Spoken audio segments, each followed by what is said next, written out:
This is Hashtag History, episode 122. I'm Rachel. And I'm Leah. And welcome to my first episode of season 13. I'm super excited to be here and to be sharing today's topic with all of you. It's one that I've been extra excited about covering for a long time, so I am so glad to finally have the opportunity. Why? What took you so long? We have 20,000 other episodes. I was going to say the other 121 episodes. I just had to do quick math. That's why I hesitated. Yeah. It was I was busy doing 121 other things. Do quick math. Quick math to subtract one. Yeah. I had to, to be fair, I had to look up to the top of the Google Doc and then apply maths. Okay. Right.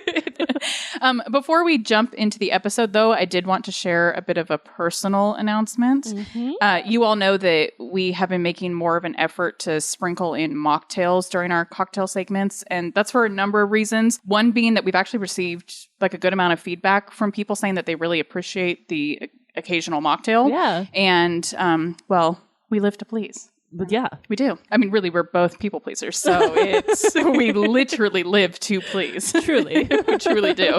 But the second reason now, I mean, it's like not shocking. Why else would you be having mocktails from someone that's a cocktail lover? The second reason is because I'm pregnant. My husband and I were expecting twin girls this June, and we are super excited.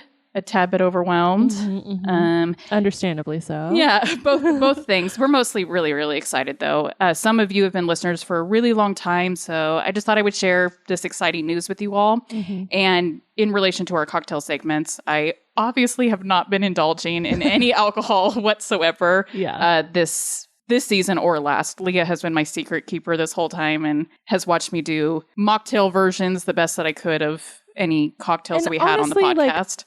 Huge shout out to Ritual. Mm-hmm. I know that they don't have every kind of alcohol we use. Ritual and other brands like it have made it possible for you to at least definitely try to, kind of drink along definitely and taste what I'm tasting to an extent. Yeah, definitely. There's a lot of cocktails that I've been able to pretty closely mirror with a non-alcoholic version. Yeah. This episode being one of them. Yep. We'll get to that shortly.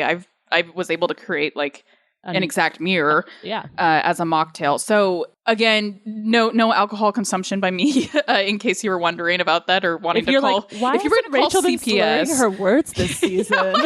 Why has she been perfectly coherent for a season and a half? Yeah, that is why. That is why I've been coherent. So now that the secret's out, I think going forward, what I might do during our upcoming cocktail segments is kind of share what I did to make my drink a virgin drink. I love that. Okay. And then I'll give it a rating from someone that does enjoy cocktails. I'll give it a rating on what I imagine my mocktail tastes like in comparison to the real thing. Because sometimes, I mean, there certainly are times when I'm like, my drink stinks because it doesn't have. And I've definitely she's been kind enough to let me try some of hers, and some of them are great. Yes. It literally tastes the same. Yes. Some of them less so. Yeah, some of them less so. So I will be doing that going forward, and it's something I'm really excited to kind of incorporate into the show, and hopefully, some of our mocktail lovers out there get some ideas going forward too. Totally. All right. With that, on to the episode. This week, we are discussing Kitty Genovese and the Bystander Effect. So we briefly talked about this before we jumped into the recording. What do you know about this? Yeah, so when I saw Kitty Genovese, I didn't know who that was, but then I looked and I was like, oh, she's the one that with the Bystander Effect, which I have heard of that. And so I have heard of this case, but I didn't know enough, or I didn't remember her name from it. Yeah. So we've actually mentioned this once before. Yeah. It was in our episode about Cheryl Urajo, the first televised rape case. So you remember this. And anyone that's listened to that episode will hopefully remember. We talked about with that case that we could not believe that even when there were several witnesses to her very public rape, no one stepped in to help. I remember mentioning during that episode that I had remembered hearing a story in my college psychology course about something similar that had happened to a woman who was murdered outside of an apartment building in a highly populated area of New York, and that despite the fact that dozens of people had witnessed the murder, not a single one of them called the police. It's staggering. Yeah. Jarring. Yeah. This is a story that has circulated for decades. It's the story of Kitty Genovese and the Bystander Effect, which that psychological study, the bystander effect, what it essentially says is that humans, when in the presence of others, are less likely to step up and take responsibility themselves. That when you are in a group setting, if we think others also witnessed a crime or witnessed someone in need, we are less likely to actually do something about it because we just assume that someone else will. Right. This is the bystander effect. Yes. It would later be revealed, though, that this egregious story of Kitty Genovese's horrendous murder and the 38 witnesses that allegedly saw the murder and did nothing about it has actually been grossly overexaggerated. That's not surprising to me. More recent investigations have found that there are several inaccuracies with the original account and the original story that was spread throughout the media. Yeah. And has continued to be taught in psychology courses as recently as 2012. Not to age myself or, say when I may or may not have been in college. Right. We both did that in this season already. Yeah, so. we've aged ourselves a lot. I just said I'm pregnant and it was on purpose. So I thought if that doesn't age you, I don't know what exactly. If a planned and wanted pregnancy doesn't age you, I don't know what does. Yeah. This is the topic, not pregnancy. Bystander effect and Kitty Genovese. That is the topic that we will be covering this week, and I cannot wait to get into it. I know that this one is going to end up leading to a lot of discussion between the two of us, and those are always my favorite episodes. Totally. But first, I say we try out a new segment of cocktail versus mocktail. What do you think? We should do a new theme song. And I was thinking like a game show kind of thing. Cocktail versus mocktail. Da, da, da, da, da, da, da, da. Oh, I love that. I love that. I'm Rachel. And I'm Leah. And this is Hashtag History, the podcast for both history nerds and history haters alike, where we dive into history's greatest stories of controversy, conspiracy, and corruption.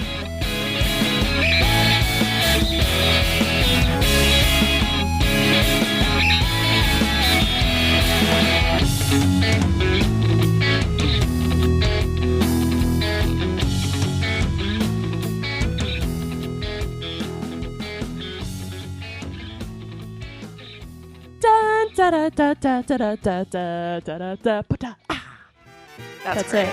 That's the theme song. Here we go.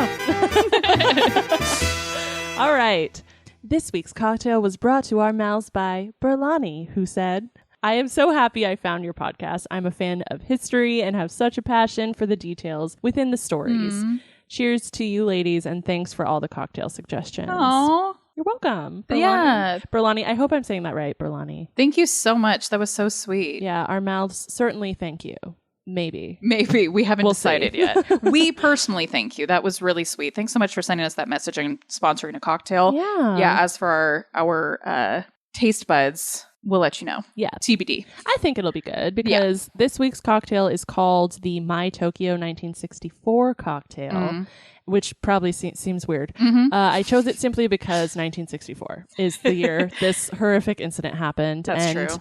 As we have discussed too many times, I'm struggling to find cocktails. Well, and especially when, like, this week, it's really like a morbid horrible. Thing. Like, there's not going to be a cocktail named after this. And I'm glad that there isn't, or there shouldn't be. Horrible. And yeah, I mean, we've talked about this 100 times on the podcast, that having cocktails on the podcast when we're discussing something really dark and horrible is not meant to, I mean, there's a little bit of brevity in it, but we don't ever want to seem like we're making light of the situation. No, not at all. So yeah, sometimes these cocktails aren't going to line up perfectly, and they shouldn't. Yeah. It's a horrendous thing that happened to this young woman. Yeah. So this cocktail, the cocktail contains whiskey. It's supposed to be Japanese whiskey, but I am not that rich.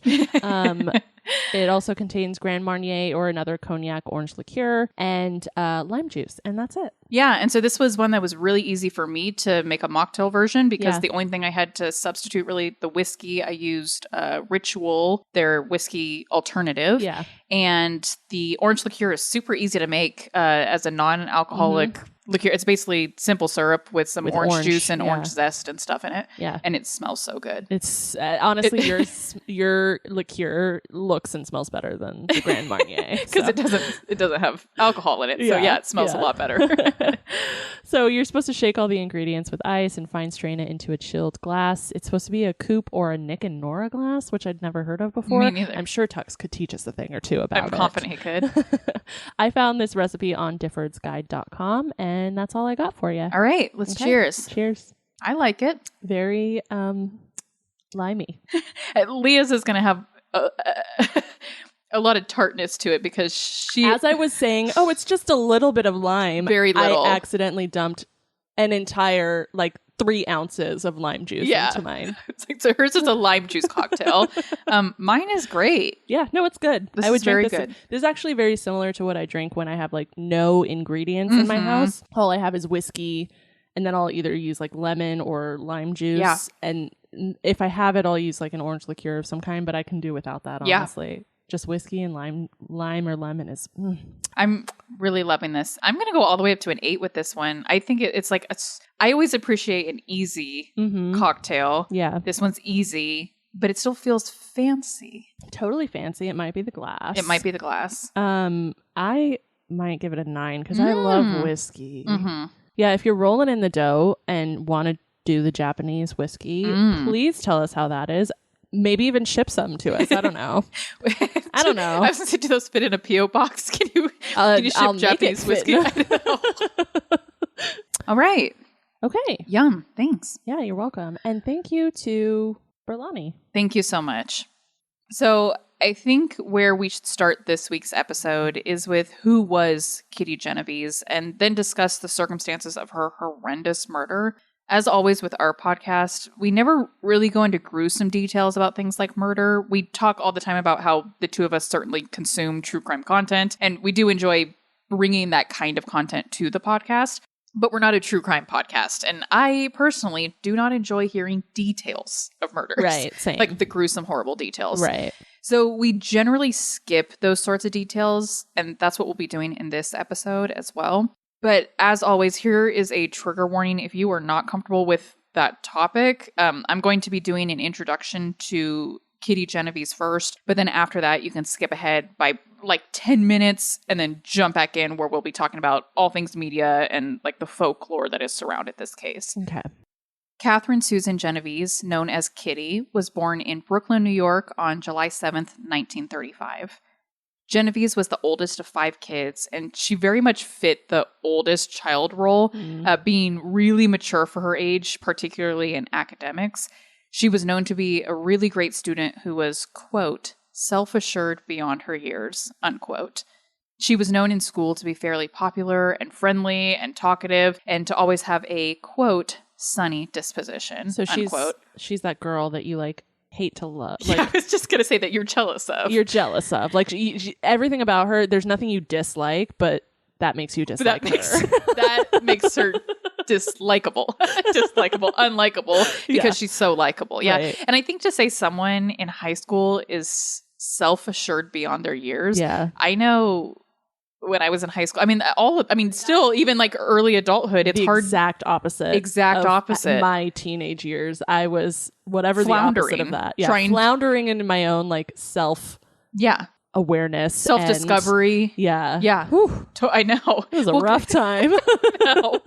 Kitty's family lived in a particular neighborhood in Brooklyn called Park Slope that was known to be heavily populated by Italian and Irish families. Genovese's Italian family felt really comfortable here. That is, until roughly 1954, when Genovese's mother witnessed a horrendous murder on the streets of New York, prompting her to move the family to New Canaan, Connecticut. Genovese, on the other hand, did not move with her family and instead stayed in Brooklyn with her grandparents. Between having just recently graduated from high school and preparing for marriage to a man named Rocco Anthony Fazzolari, it made more sense for her to stay back in the city. Yeah. Genovese and Fazzolari would get married, but this marriage would be annulled not long afterward. We really don't know much more about the marriage or their relationship than this. In fact, in more recent years, one of Genovese's siblings, who has done a lot of work looking into this case and learning more about his sister, actually reached out to Fazzolari to ask more about the marriage, but Fazzolari refused to reveal anything and decided instead to maintain privacy. I get that. Mm-hmm. Yeah.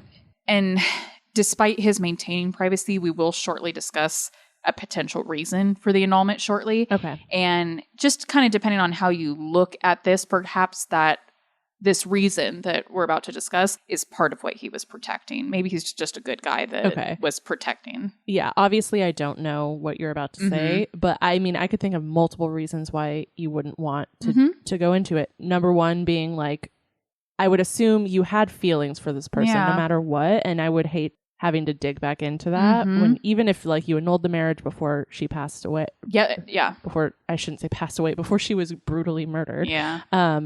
I wouldn't want to relive that. And then secondly, like, I'm sure I would want to protect my loved ones now from being in the limelight of this thing that grew out of control. It did grow out of control. And yeah, that's a great point that Fazzolari is someone we almost never talk about. Like, there's very minimal information, and that's likely on purpose. Yeah, I understand.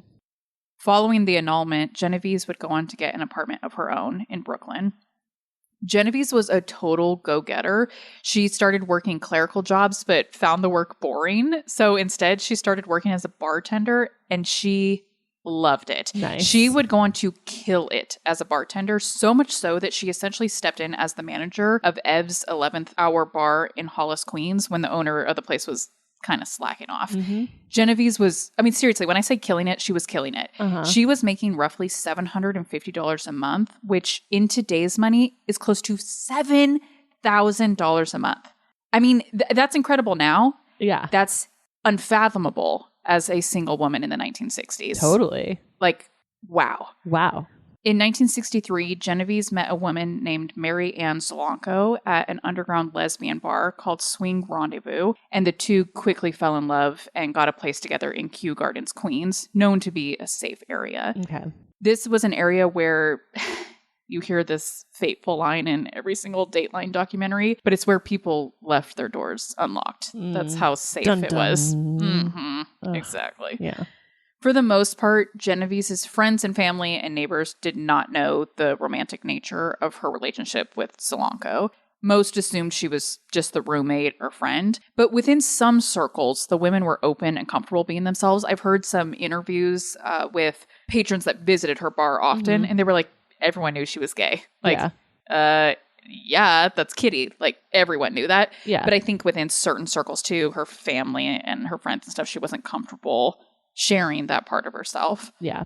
So is the annulment, I'm assuming, because she was gay. So that's an assumption that a lot of people have made. I'm making the assumption. We don't know because, again, he's so private.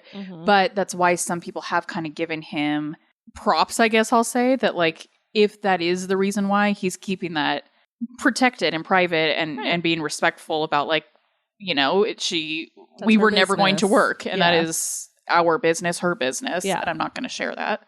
Totally. Genovese continued grinding, saving up money to hopefully one day open up what she was wanting to do one day. She wanted to open up her own Italian restaurant. I just started singing Billy Joel in my head. An Italian restaurant. Unfortunately, this would never happen. On March 13th, 1964, Genovese began driving home at about 2:30 a.m. after a late night working at the bar. While she was at a stoplight on Hoover Avenue, a 28-year-old man named Winston Mosley spotted her from where he sat nearby in his parked vehicle. Mosley, who had a wife and kids back at home, had been driving around the area for hours, specifically on the hunt for a victim. He said that. He was looking for someone. When he spotted Genovese, he decided that she was the one. When Genovese reached her apartment, she parked in the parking lot that was only 100 feet away from the entrance to her place. I have a picture here for us to look at. We're going to refer back to this map, a couple of times in this episode. But really all I want you to see here now is there's the parking lot. And then she walks. The Tudor building is her apartment. Okay, got it. And then here's the parking lot. It is right next to... Yeah, it's literally next to it. Okay. So I especially hate this. And this is where I'm going to get on my high horse about the double standards when it comes to women and the unfair measures we have to go to in order to protect ourselves from men. Right. You and I could talk about this a lot. We have talked about this a lot. I try... I'll let you start. Well, my story is kind of long. Go ahead. Okay. I have tried to explain to a couple men in my life, like, you don't get it. You don't get it. That, like, no, when I am in a parking lot alone, I have to have keys between my fingers. And I have to have a cell phone in my hand, ready to dial, unlocked, ready to dial, but you can't look like you're on your phone because then you look like you're distracted and you're vulnerable. Right. But available if you need to call someone. Yeah, there have been a number of sexual assaults at my place of business this past year, and I often leave my office after dark and have to walk to a parking structure nearby, and it's never safe. It's always at the back of my mind. Yeah, I think that's being a woman. Yeah. Is it consciously or subconsciously? It's always at the back of your mind that obviously you're not safe. Yes. Obviously. Yeah. There's that... which is just sad. It's horrible. There was that study that went around like a year or so ago that just said... It was posed to women, what would you do if there were no men in the world? And the answers to it were like, go for a walk at night. Yeah. Like, those were the answers. Yeah. Walk to my car in a dark parking lot. Without worrying about it. Is what I would do without men in the world. Mm-hmm. Yeah. So this is where I'm going to insert my own personal experience of... I think I know what story you're about to tell. Walking from, to my apartment from my car late at night. I used to live alone, and the second apartment that I lived at, my designated parking spot was pretty far from my apartment. Mm-hmm. I had to walk across a dark parking lot multiple times a week to make it to my apartment where I lived all by myself. And also... Rachel had like 12 jobs at the time, which is low for her. This was on my slow seasons. So you were always gone. Like, that's what I was just going to say is, and I kind of mentioned that is like at the time, one of these jobs I had, I got home at 10 o'clock, 10:30 at night regularly. Mm-hmm. And I had one male neighbor in particular that super freaked me out. And on one of these late nights, I remember him popping out of his apartment to start talking to me, and even asked me on this one occasion, specifically asked me if I lived alone. He'd like those words. He had the audacity. He asked me those words out loud. Yeah. Oh, do you live alone? Yeah. So obviously I lied and said I lived with my boyfriend and that he was waiting for me inside.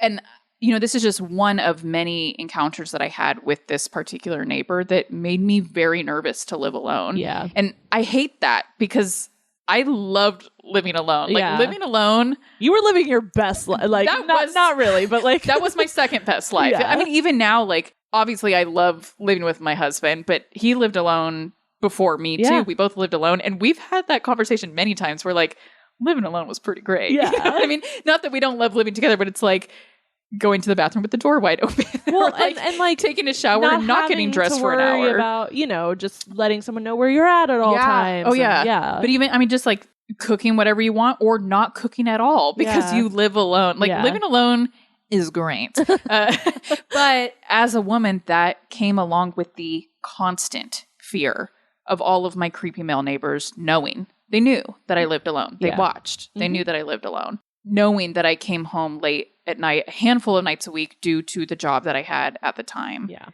Knowing that I had to walk across this dark parking lot, passing by this particular neighbor's apartment every night, and just praying that he was not peeking at me through his windows. There was no way to avoid his apartment. Yeah. It's gross and it's unfair that a woman cannot live alone, cannot walk at night alone without the constant fear of being taken advantage of. Okay. Now we'll get off my soapbox. Yeah. For now. Yeah. Yeah.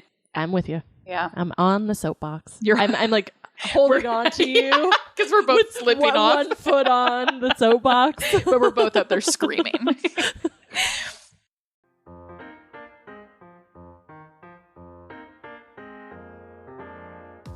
Hey everyone, we are so excited to share with you about Macy's Wine Shop.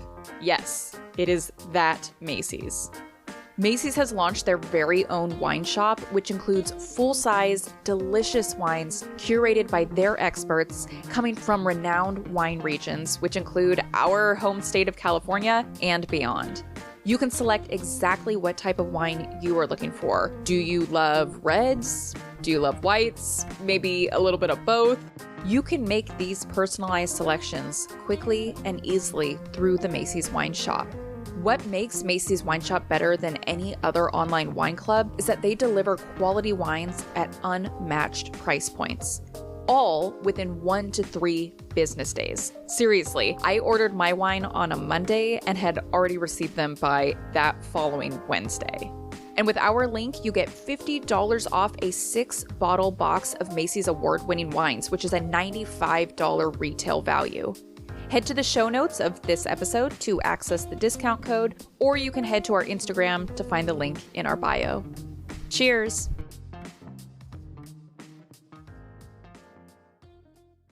It was now just about 3:15 a.m. when Genovese was making her way across the parking lot. Mosley, who had followed her in his car and parked it at a corner near her place, got out of the car and walked toward her, where he then stabbed her with a knife. After being stabbed, Genovese screamed out, quote, "Oh my God, he stabbed me. Help me," unquote.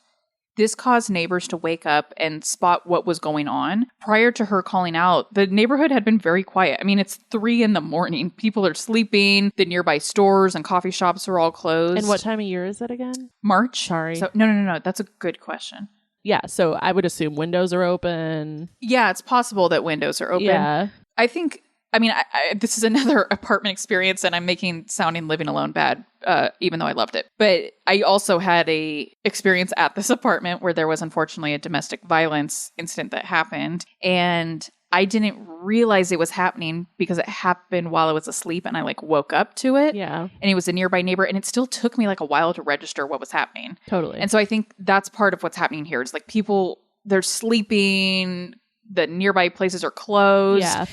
They're kind of disoriented, don't know what's going on. But upon hearing Genovese's screams, a neighbor named Robert Moser yelled out, quote, "Leave that girl alone," unquote.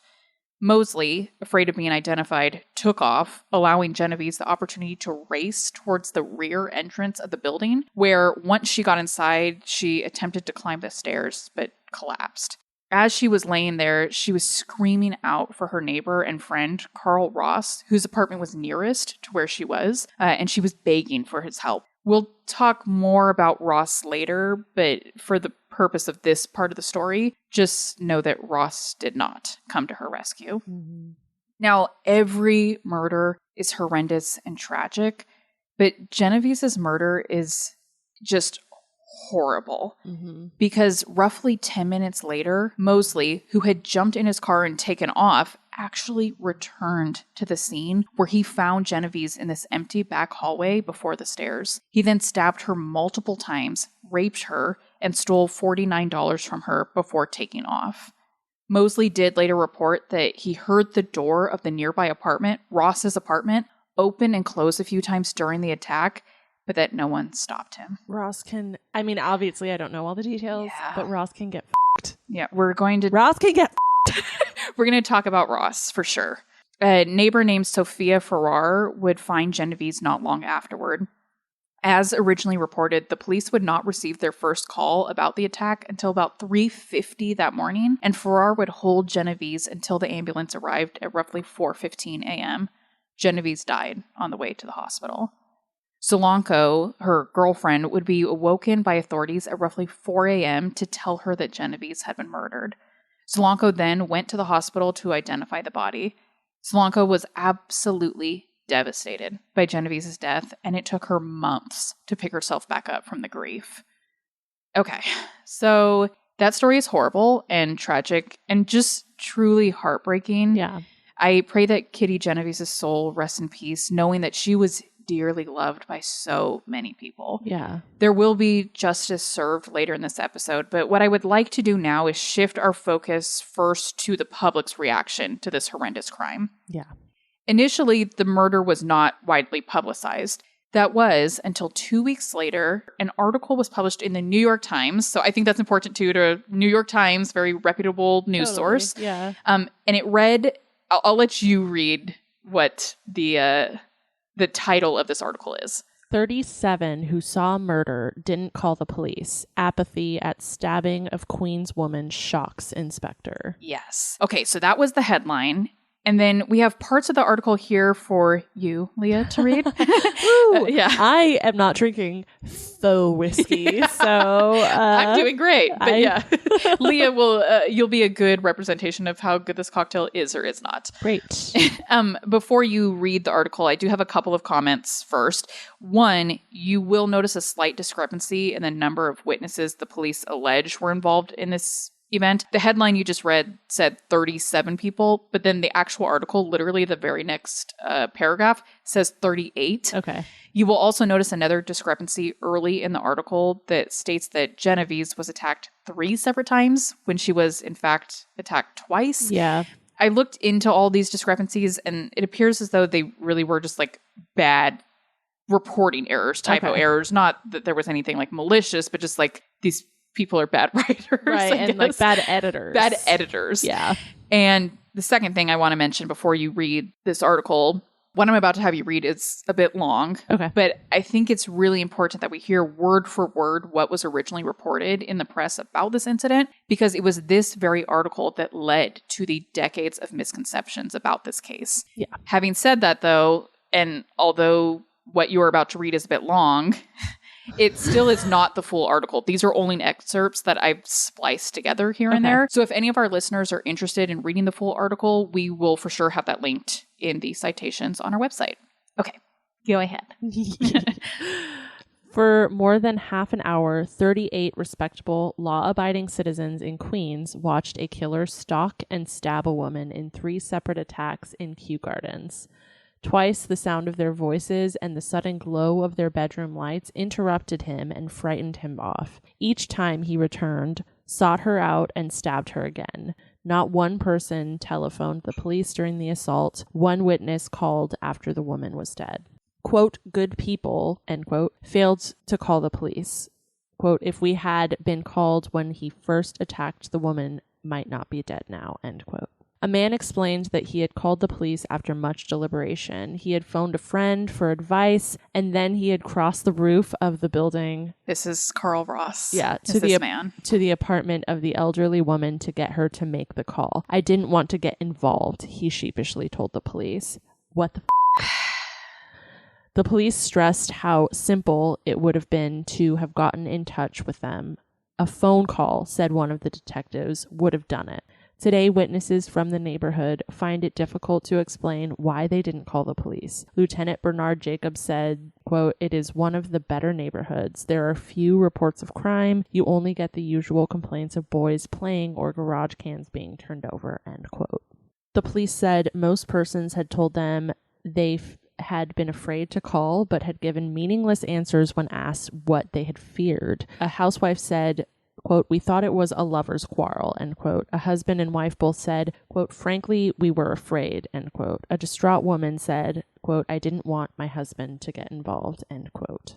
Another article written for the magazine of fantasy and science fiction further perpetuated the story, claiming at one point that one witness, quote, viewing the murder from his 3rd floor apartment building, stated later that he rushed to turn up his radio so he wouldn't hear the woman scream, unquote. Okay, so before we continue and get into the details, I think there's stuff to unpack. Right. So let's unpack. First what are your of all, thoughts? Ross is a dick. Yeah. I don't like Ross. We're going to talk about him for sure.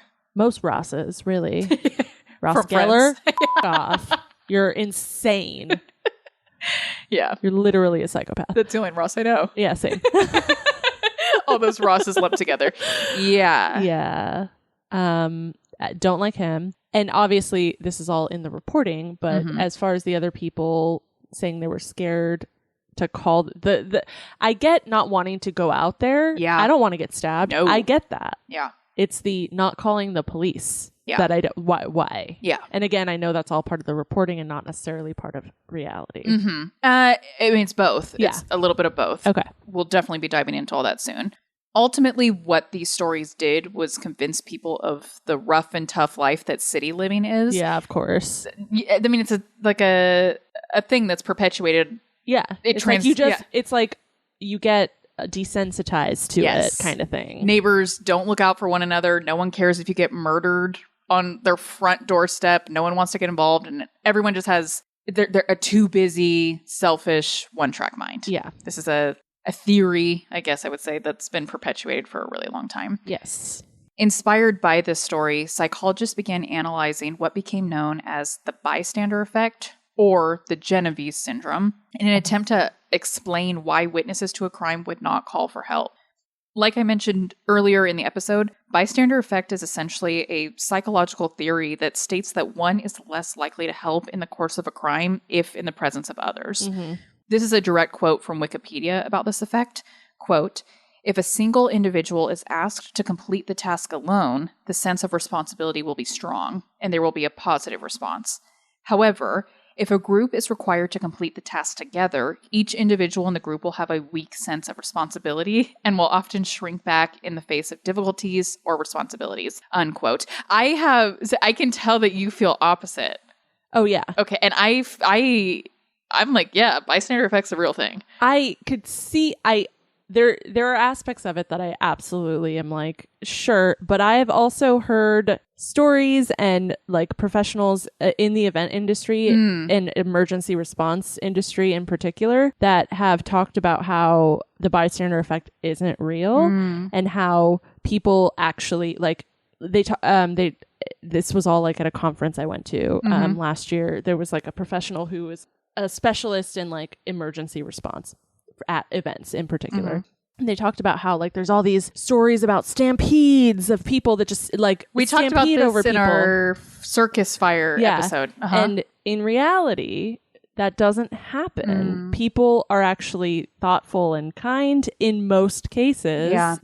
They'll help you up if you fall, and that doesn't actually happen as much as people think it does. Yeah, and I can see that too. I see both sides. But I see both sides. Yeah. Because I can't imagine in some settings, if you were all going through this traumatic incident together, you do look out for one another. Strangers look out for one another. Yeah. I also can see bystander effect being a very real thing, in relation to working on a group project in school. I think we can all agree that the more people on the project, the less you're willing to do. Yeah, exactly. Whereas like I have to put together this 10-page report by myself and there's no one I can depend upon. Get to it. We got to get this done. Yeah. Versus there's 15 of us working on this presentation, which means really only 2 of us are. You know what I mean? Yeah. So, I mean, in that sense, I think we can all agree that bystander effect can be a real thing. Totally, yeah. Experiments have been conducted to prove bystander effect. Experiments, 50 plus years ago. In 1969, psychologists Bibb Latane and Judith Rodin put together one such experiment involving a woman in distress. They found that when alone, the subject of the experiment, or the witness in a real life scenario, called out for help 70% of the time when they were alone.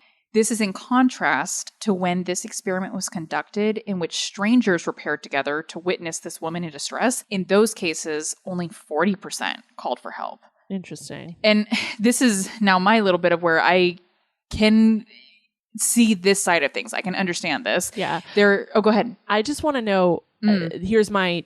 Devil's advocate?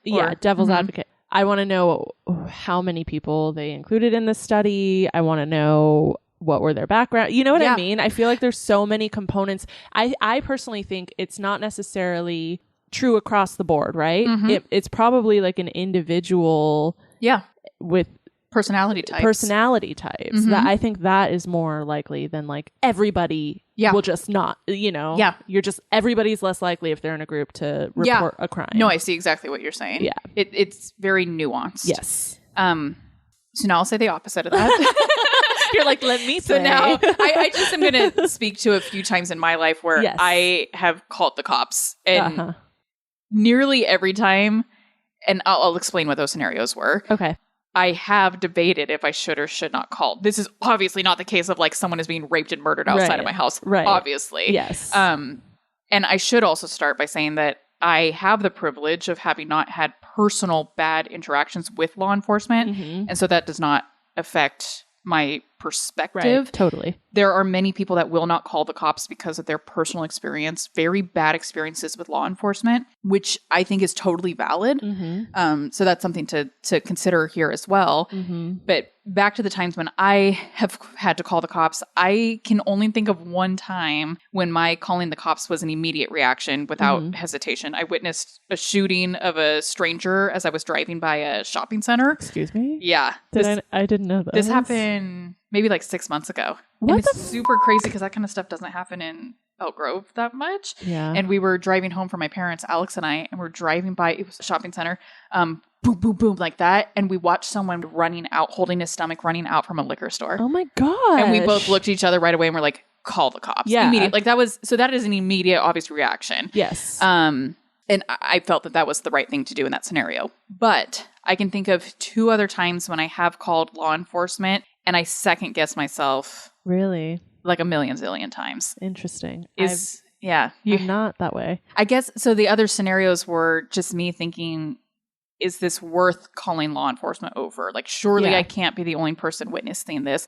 Both of those situations were situations where someone was being very disruptive enough that I thought maybe others have already called. Like, is it necessary for me to call when this person is being very disruptive? Looks like maybe they're kind of going through something, having an episode. Yeah. We're in a busy neighborhood. There must have been a dozen other people that already called. And so I can understand getting in that cycle and mindset of someone else must have already called, so I no longer bear that responsibility. I get that. Where I come from, and I've never experienced that. If I've the times that I have ever witnessed something where I felt the cops needed to be involved, I just does it hurt to call? Yeah. That's always been my mindset. Yeah. Is like, and I know that others might disagree with that, but like, I don't necessarily think it's my job to make that determination. Sure. It's the cop's job. Sure. To say, thanks, you're the 6th person to call us. We'll be out there shortly or something. Yeah. Or, oh, geez, we hadn't heard of this before. Thanks for letting us know. And 90% of the time, it's the former. It's they say, yep, we're already aware. They're already on their way. With that shooting that we witnessed it. Like, we were driving by as it happened. Yeah. And when we called, they were like, yep, thanks. We've already received about a dozen calls about this. And we were like, we called you 3 seconds after it happened. Yeah. No, I can see that too. Like, what does it hurt to call? Again, that's with privilege of not having not had those bad interactions. I can absolutely acknowledge that. Yeah. So, I mean, the other thing that this all kind of makes me think of the bystander effect and, even my personal experiences, it always makes me think of that show, the What Would You Do show. I used to love that show. I hate those. Those are like so cringeworthy to me. Yeah. But it's kind of the same idea of bystander effect. Oh, that like happens constantly on that show. Yeah, it does. It does. How far can you publicly push someone, humiliate someone? Yeah. To see how they respond. react, if they react, how others respond, if they respond. I think parts of this are a very natural human thing. Yeah. So while we let all of that sink in, I'm going to return to the investigation of Kitty Genovese's murder. Okay. Now, I know what I'm about to say is going to come as a big shock to you. Okay, prepare yourself. All right. This is going to be shocking information. Police would interrogate Genovese's girlfriend, Marianne Zlonko, for 6 hours. And like I said, shocking. But very little of their focus was about the actual murder. I'm guessing they're asking her a lot of questions about their lifestyle. Rather, investigators focused on their wild lesbian sex life. That was my next line. Yeah. Yeah, this also became the focus of much of the investigators' line of questioning with the neighbors as well. They all were asking, what was the true nature of that relationship? And asking all kinds of questions. What does it matter? Sorry. This alone made Zlonko a suspect. Yes. But that thinking is absolutely absurd to me. It is absurd. This is not justification, obviously. But there's this mindset at the time that she's a sexual deviant, which means she must also be a horrible, murderous person as well. Yeah. They go hand in hand. You didn't know that your sexual orientation obviously also means you either are or not a murderer. Yeah. Yeah. It's proven science, obviously. God. Now, fortunately for Zlonko and for Genovese and for justice, police received a report of a suspected robbery not far from the scene of the crime, only 6 days after the murder. When they arrested the man suspected of the robbery, a Mr. Winston Mosley, they did indeed find a stolen television set in the trunk of his white vehicle. The vehicle was of particular interest to law enforcement because witnesses that they had spoken to stated that the perpetrator had been driving a white vehicle. So hopefully that all made sense. This crime happens like a week 6 after days that later, crime, same vehicle. Over the course of interrogation, Mosley would admit to not only killing Genovese, but would also admit to killing and sexually assaulting 2 other women, Annie Mae Johnson a few weeks prior, and Barbara Kralik the summer before. He also admitted to committing somewhere between 30 and 40 burglaries. Mosley was found guilty of Genovese's murder on June 11th, 1964, and was sentenced to death. This sentence was later reduced to life imprisonment. Mosley would actually escape from prison in 1968 and hid out at a Grand Island house where he held the homeowners hostage and raped the wife. He then took their car and broke into another house where he again held the owners there hostage. He would be caught and arrested, and 2 additional 15-year sentences would be added to his life sentence. He would end up being up for parole 18 times, denied all 18 times, and died in prison in March of 2016 at the age of 81. A really bad guy. Yeah. Like, horrible. Yes. Horrible. Yes. Now, back to the New York Times article, The Bystander Effect, and what we would end up learning were wild inaccuracies about how this story really went down.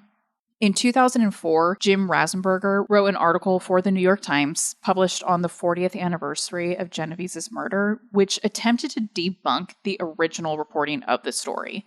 In this article, he detailed all the research that this guy named DeMay had done of this case and determined that, quote, the great majority of the 38 so-called witnesses did not see any part of the actual killing, and that what most of them did see or hear was fleeting and vague, unquote. So we're going to look back to that map that we saw earlier in the episode so that we can really just kind of visualize and map out and follow how and where this murder occurred. Okay. So she walks from the parking lot, she walks along Austin Street, and that's where the first attack occurred. Okay. May stated that this attack would have only lasted minutes before Mosley took off after being yelled at. Therefore, anyone that had heard the attack and then looked out their window either saw Genovese limping away from the scene on her own, or they saw nothing at all. And then the location of the second attack, in the stairwell along the backside of the building, we know that only Carl Ross, whose apartment was closest to that scene, could have seen what was occurring. Right. So to allege that 38 people eyewitnessed this murder and did nothing about it is simply not true. Right.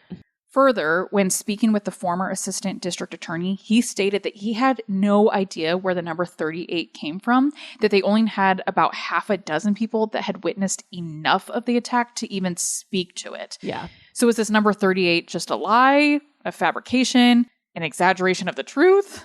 Further, many of those witnesses that did hear the attack stated that they didn't realize it was a murder. Yes. Rather, that it was a lover's quarrel is what they had thought. Remember, this was around 3 a.m. Many of the residents of the apartment would have been woken out of their sleep to the sounds of screams. I kind of told my own story earlier where there was a domestic violence incident happening in my apartment complex, and I didn't register that that's what it was for probably a while after, because it woke me out of my sleep.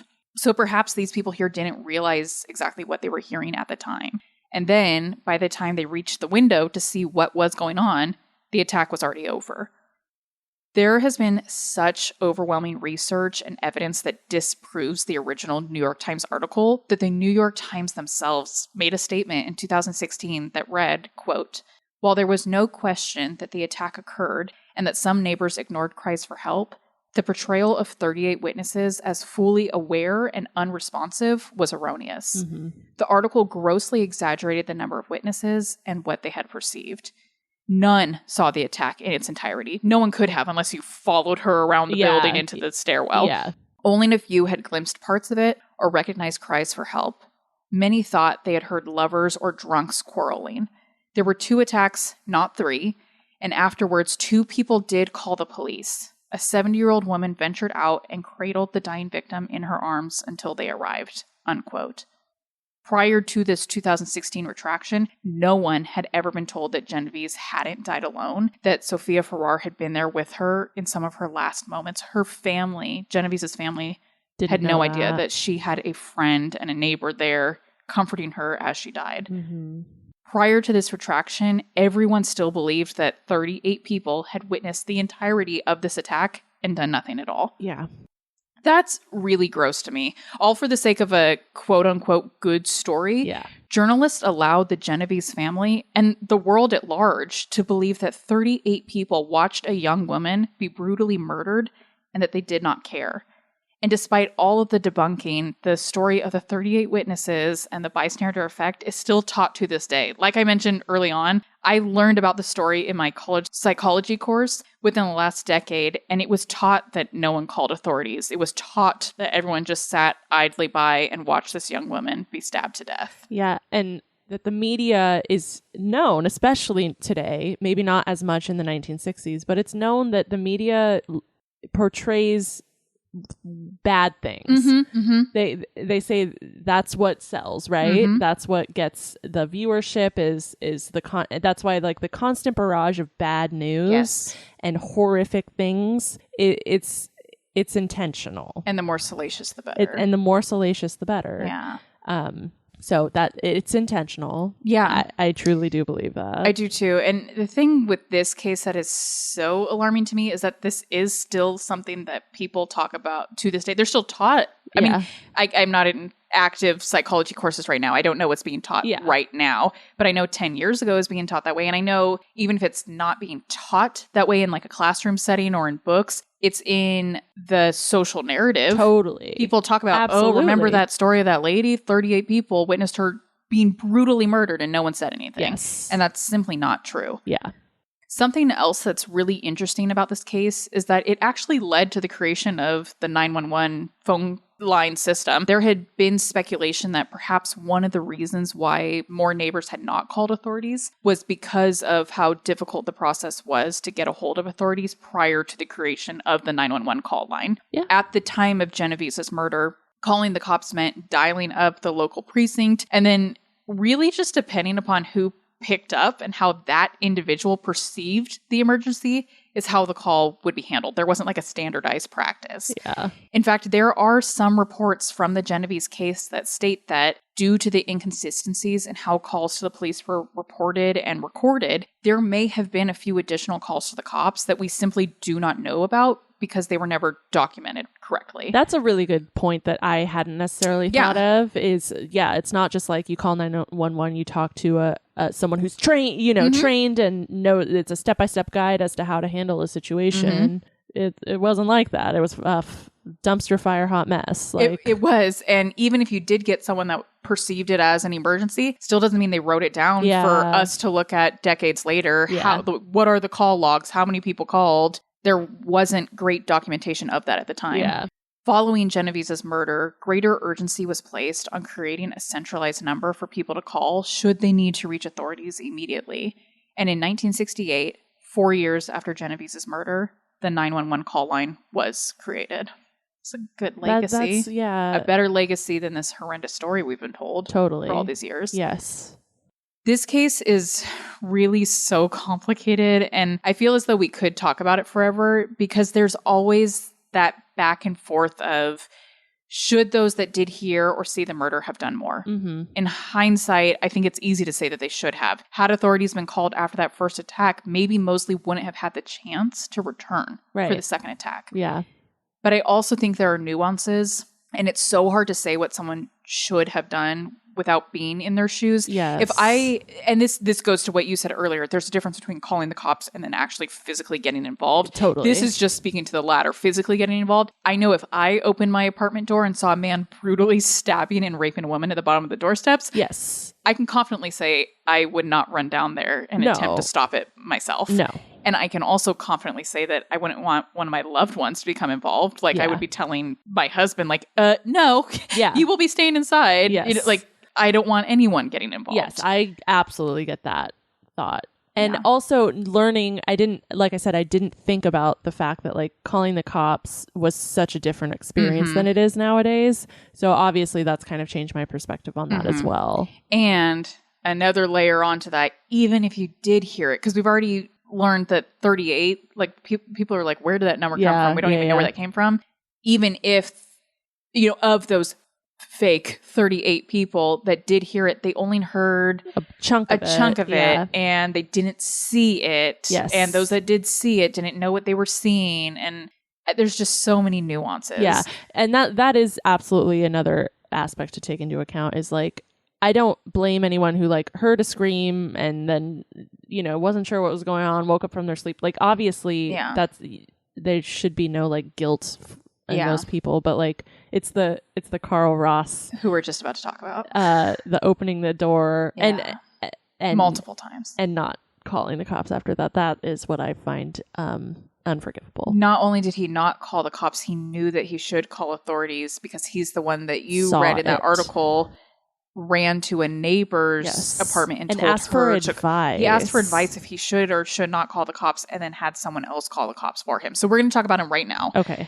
There are things to consider here, the nuances and the reasons why people do not call the cops, why they do not trust authority. So I have read in a lot of my research that Carl Ross, whom we've talked about a lot, the man whose apartment was nearest to the second attack, and the man that had his friend call the cops because he stated that he himself did not want to get involved. I read that he was a gay man living in New York in the 1960s. Yeah. This is just speculation, but perhaps he had his own encounters with the cops previously that were not good encounters. We know of the police raiding gay bars at this time. So perhaps he had some of those bad experiences. Perhaps that's why he chose not to get involved in a situation that would require him to speak to the police. In fact, we do know that when Ross was being questioned about this, that cops did arrest him for what they said was disorderly conduct because they believed he was being disruptive during the interview process.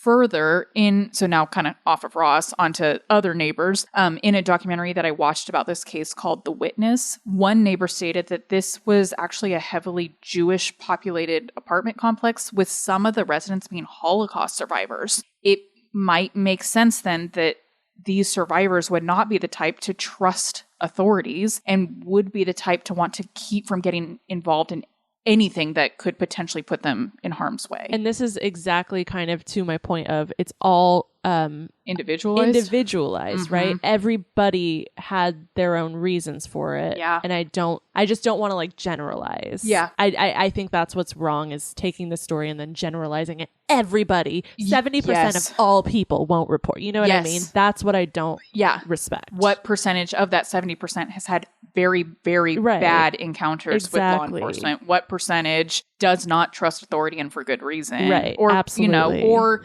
what part of that 70% didn't witness the full attack. And so they don't feel confident in what they saw or heard. Yeah. All these nuances and these backgrounds make a difference. Yeah, they do.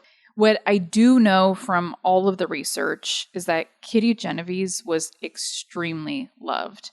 I highly recommend watching the Witness documentary. I think I saw it on HBO. It was put together by one of her brothers whose obsession with the case and with fully understanding his sister's final moments led him to dig into every avenue of the matter. He showed tons of footage that I had never seen before of Kitty Genovese. It's her dancing and laughing with friends, hanging out with family, really being like the center of the crowd and attention. Her family loved her dearly, and her murder really tore the family apart.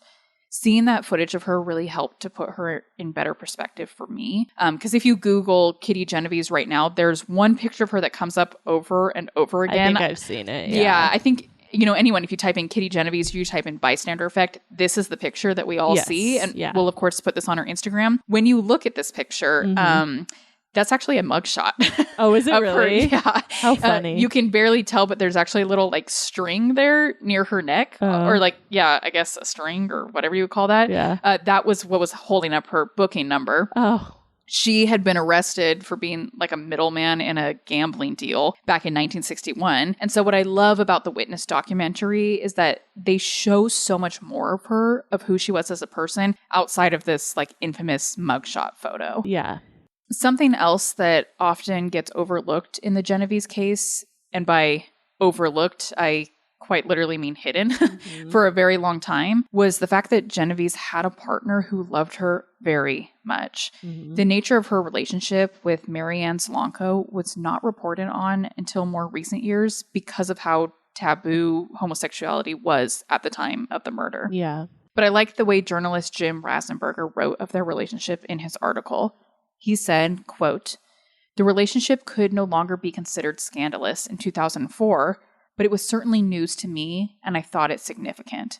Not that Kitty had been gay, but that she had been in love, and that there was a woman in Vermont whose heart had been broken by her death and who still came close to tears when she talked of her," unquote.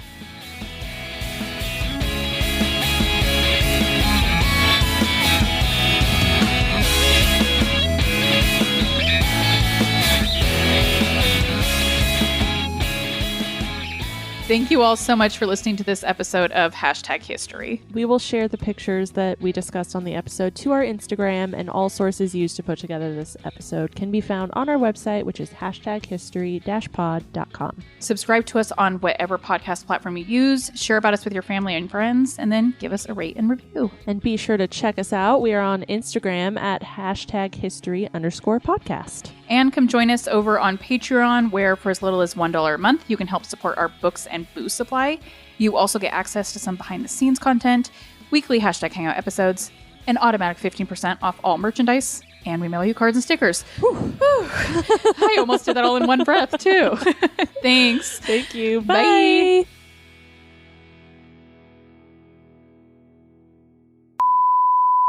Famlet. Famlet. I think it's appropriate, right?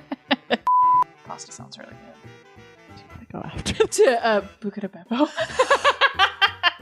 Don't. I know. Don't tempt. I told Nico about that. Nico is Italian, right? Yeah. Like at least is that atrocious a quarter. to him? Oh, he was like, "Are atrocious? you kidding me?" And I said, like, granted, we have were really to understand. hungry. You have to understand the circumstances. setting. Yeah, all of it. Yeah, Being back in a hotel room eating pasta while watching Hallmark movies, like heaven. it's the whole setting. Oh my god. Wow. I'm just thinking about it. So good. Now I'm going to think about pasta this whole time. Okay.